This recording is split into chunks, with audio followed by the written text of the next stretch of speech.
It's Morris Plains. We are in the middle of a snowstorm, and this made me think a lot. Okay, and I mean a lot is really a lot about men and women and the capabilities behind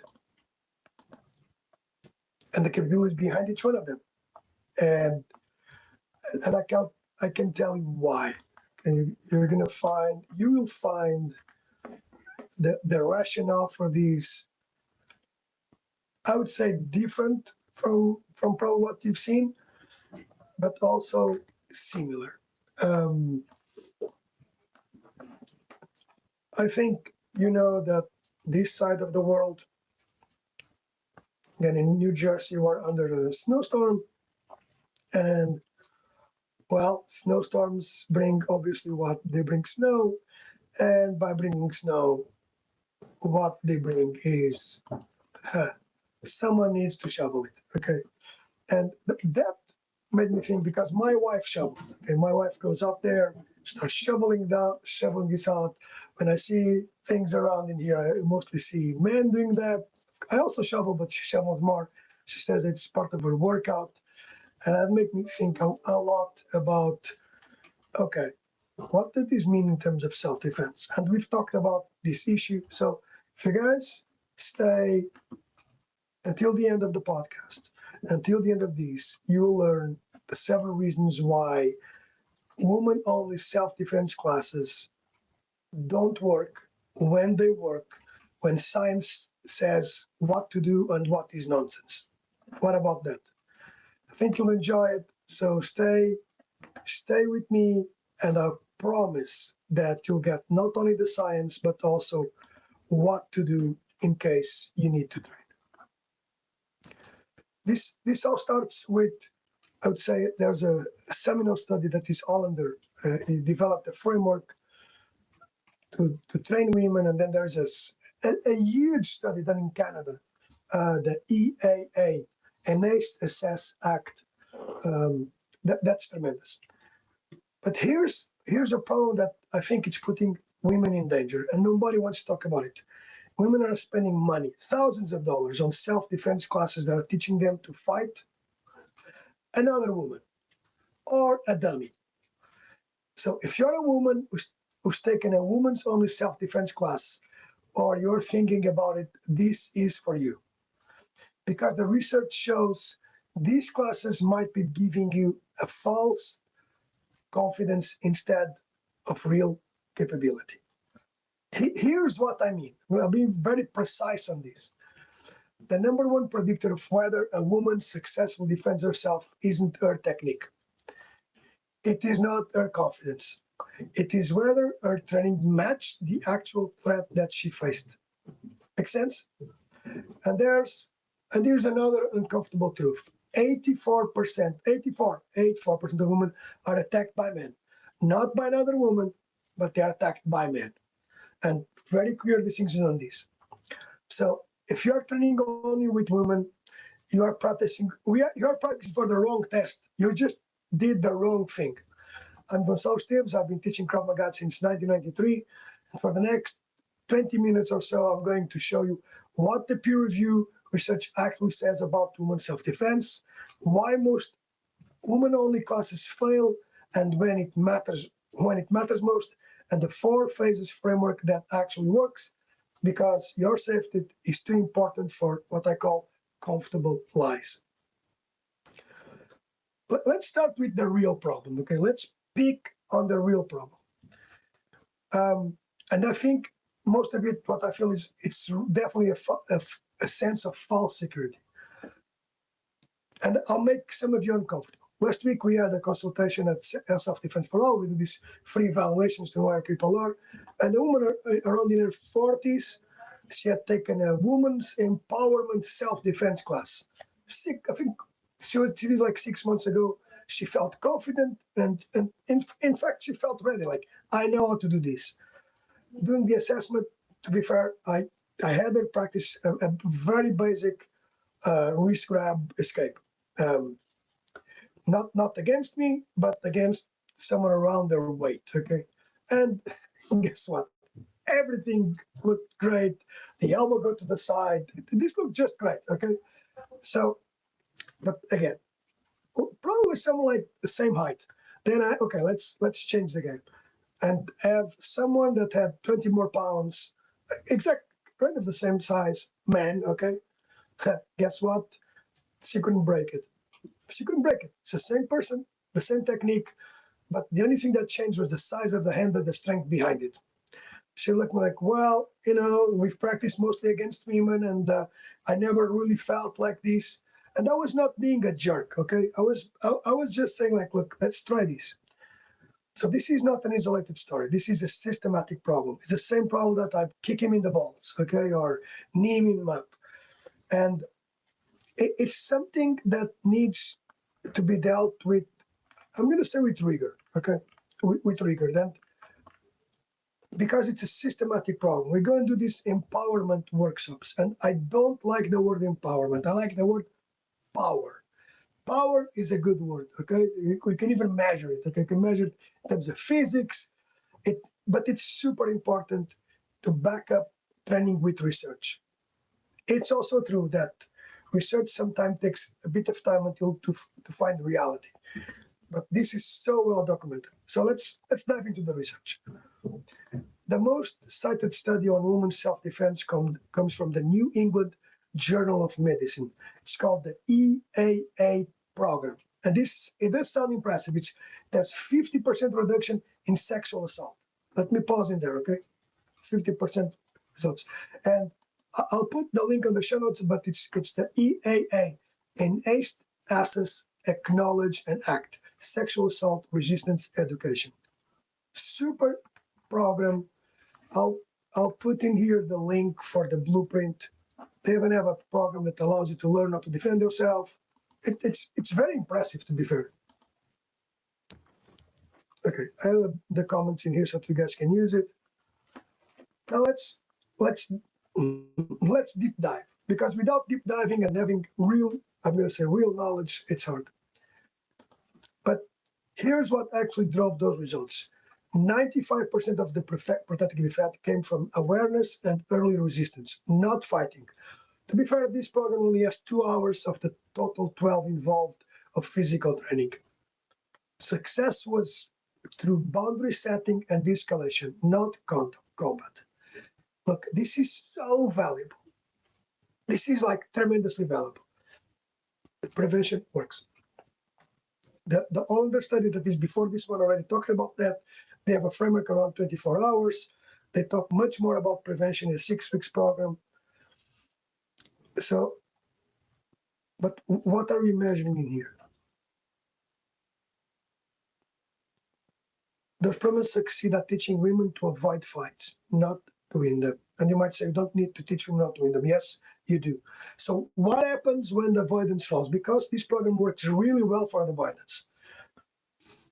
So here's, to be fair, what nobody wants to talk about. And here's the data, okay? Here's the data that I want to discuss and put up there. The European Journal of Applied Physiology, with the peer-reviewed research, show that women are approximately 50%, 52% as strong as men in the upper body. That's just, yes, there are strong women. No, there is no question about that. But men are more strong. 60%, 66% as strong in the lower body, and men as significant larger muscle fiber areas. This is not an opinion. This is not politics. This is published science. Okay, it doesn't matter what you believe in. This is the data that is the composition of our bodies. Now, does that mean that women can't defend themselves? Absolutely not. But it means that the training needs to account for reality, needs to account for these differences. And without that, guys, you are missing up the point. You are missing up the large number of attacks on women. So why, in my opinion, and most importantly, like what this can bring to you, why women-only classes fail? I think it's a calibration problem. Here's why training only women creates this false calibration. Imagine you're preparing for a job interview, right? but you're only pressing with people who agree with everything that you say. You go there and like, oh, this is cool. Yes, of course. You feel tremendously confident as you walk into the job interview. But are you really preparing for the challenge? Really? See what I mean? Like, that's what happens with women's only physical self-defense training. I'm not saying there are no exceptions, but it's true. And there are questions about culture and everything. That's true. But your nervous system calibrates to the pressure it experiences. If you are trained with 130-pound women using appropriate pressure, your body learns to expect 130-pound women using appropriate pressure. Watch our classes. Come to our Sunday classes, for example. But real attackers don't use appropriate pressure in any case. There's also the case that it's not because you're a woman that's going to attack you less. So there are essentially three critical gaps. Woman-only classes create three problems. Grip pressure. A woman's grip strength averages 60 to 70% of a man. If you've never felt what is a 200-pound man's grip feels like when he doesn't want to let you go, man, your technique has not been tested.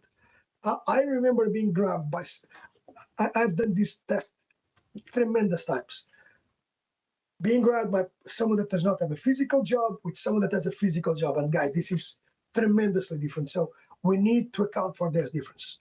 So the second gap in this is also specific: weight and leverage.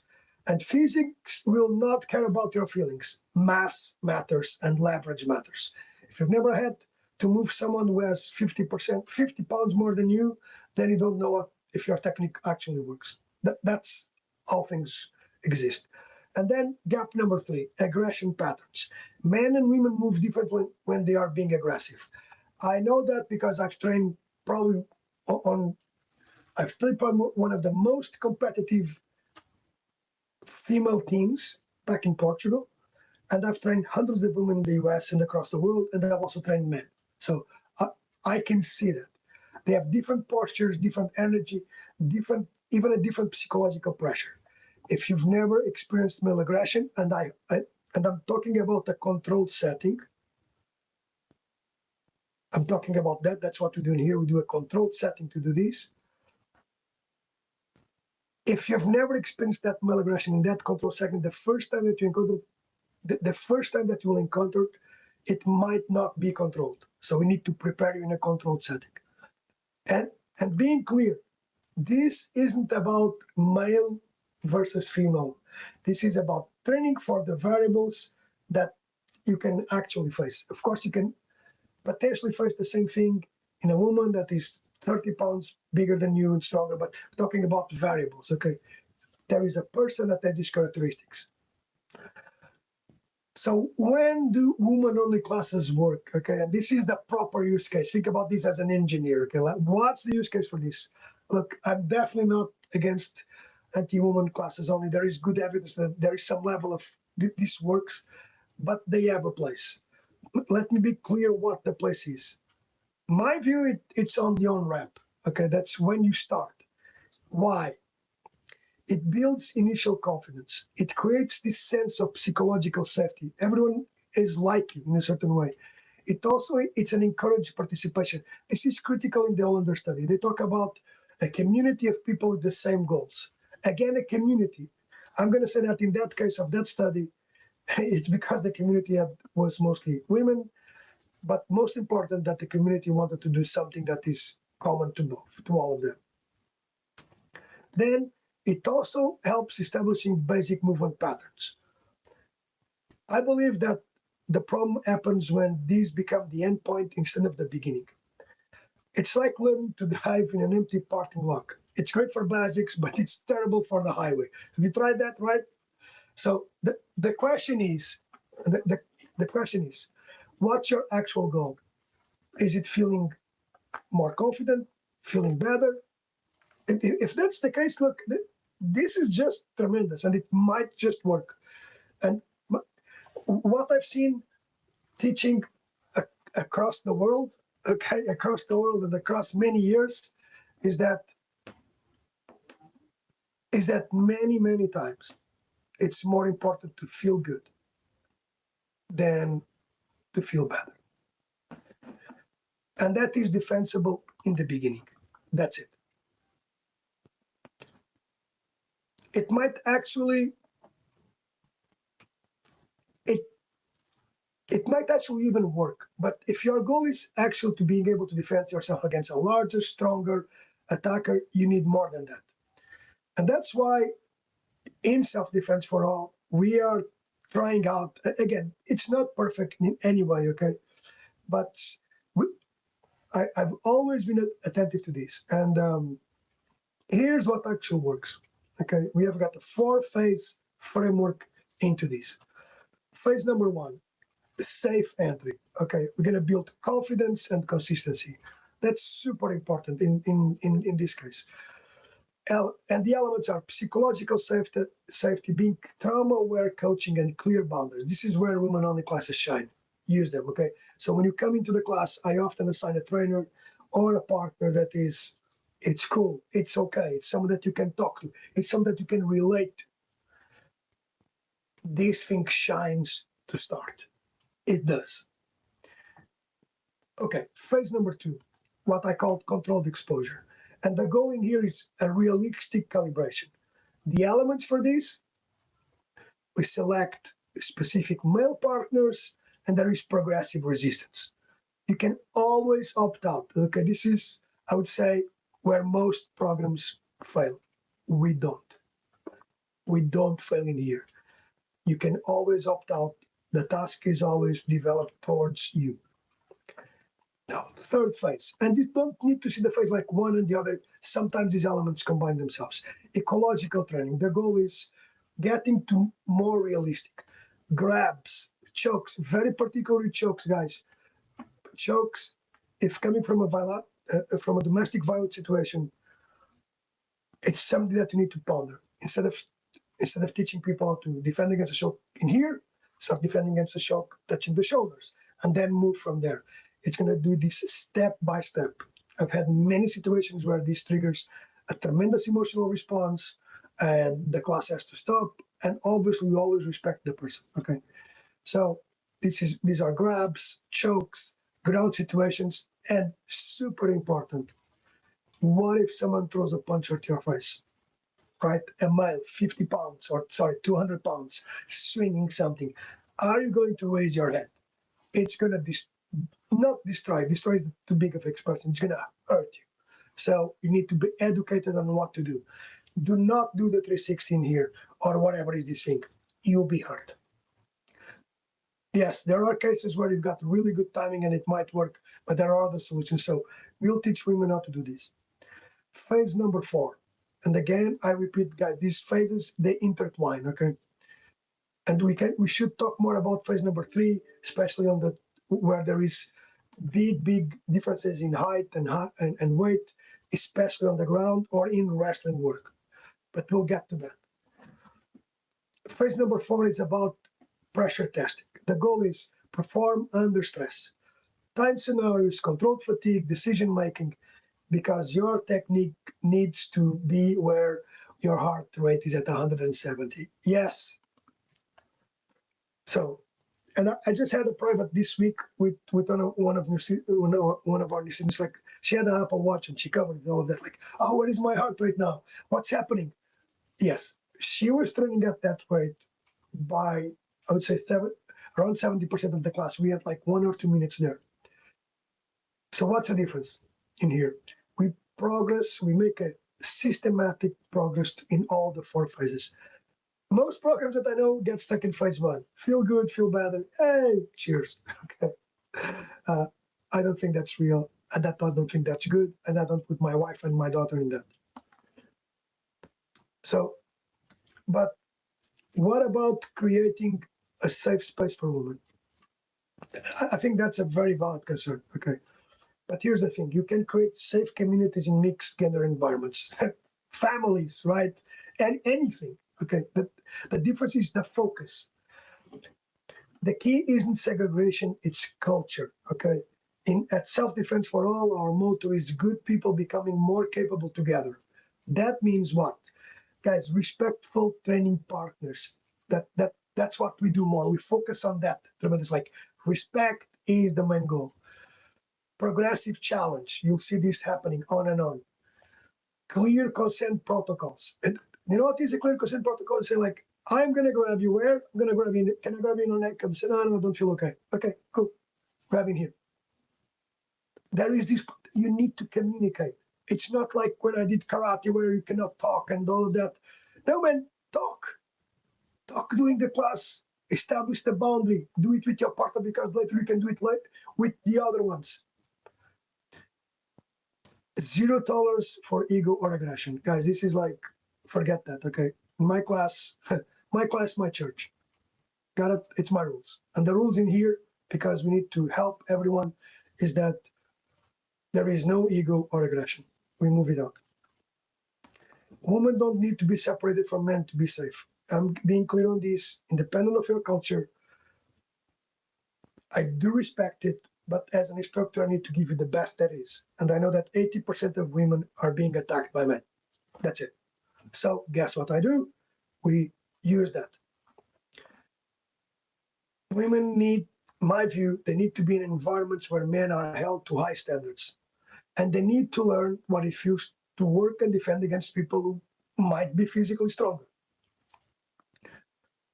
So here's what I would like you to take in from today. If you're a woman, and we do have an ad out there, being clear, we have an ad out there, okay, with what to do against these, a big punch. How do you evaluate any self-defense program? If you're asking, you should ask 5 questions. First of all, 1, do I train against increased resistance or just compliant partners? That's something to ask. Question number 2, do I ever practice with controlled male partners when appropriate? Ask it and do it. Do we train grabs, chokes, clinch pressure, and ground situation, and strikes to the head? Do I train these?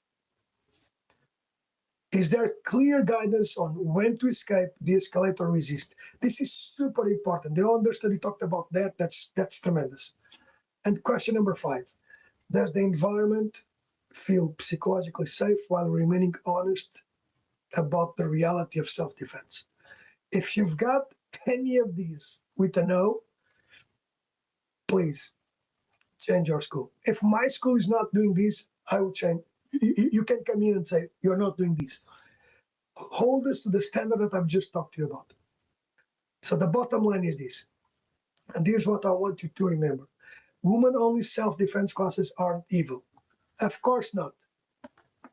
They serve a purpose, but for initial building of confidence. And this made me think about, obviously, the role of men and women when I was talking about the shoveling outside. Everything serves a purpose. But there are things where we cannot ignore reality. If your goal is to actually build capability, the ability to protect yourself against the most likely threats that you face, you need this realistic training. And on top of that realistic training, think of this. The research shows that prevention and awareness work. It needs to be in practice. Progressive training, before that, physical differences are real. They are real. You cannot ignore them. Progressive training partners with appropriate partners work best. These 3 things are research driven.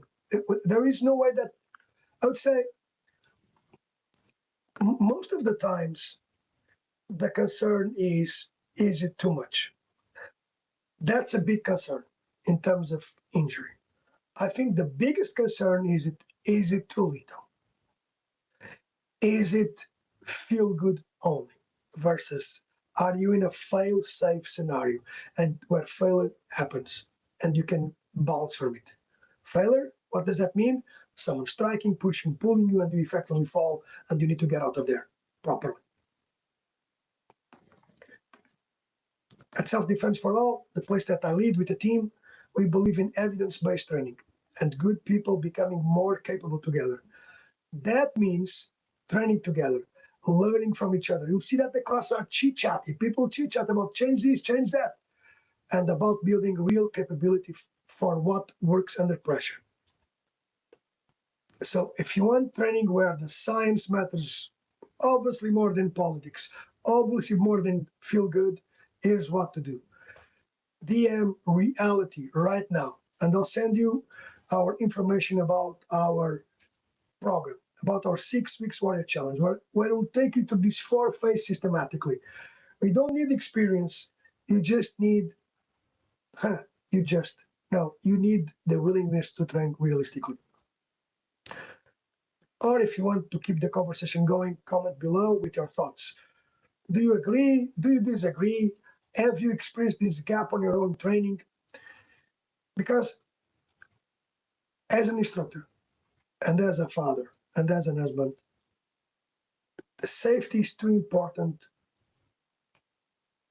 Your safety is too important for lying around in comfortable sites. And if you want the research as well, click the link below. It will take you to our document, in this case, our protocols that you can use. And and to be fair, I'll put it out there. And to be fair, this is pretty fresh. Okay, this is pretty fresh in terms of combining everything in a continued framework and ensuring that your training and the ones of your families is good. It's proper. The link is below. I hope you guys have the best end of Sunday. In Morris Plains, Morristown, we are finishing up with our scent, our storm, and you know what? For many jobs, for many things, we just need to train the right capability. Self-defense is just one of them, and I hope that I can give you the tools to do that. Keep training, and remember, anytime that you need, we'll be here. Train every day.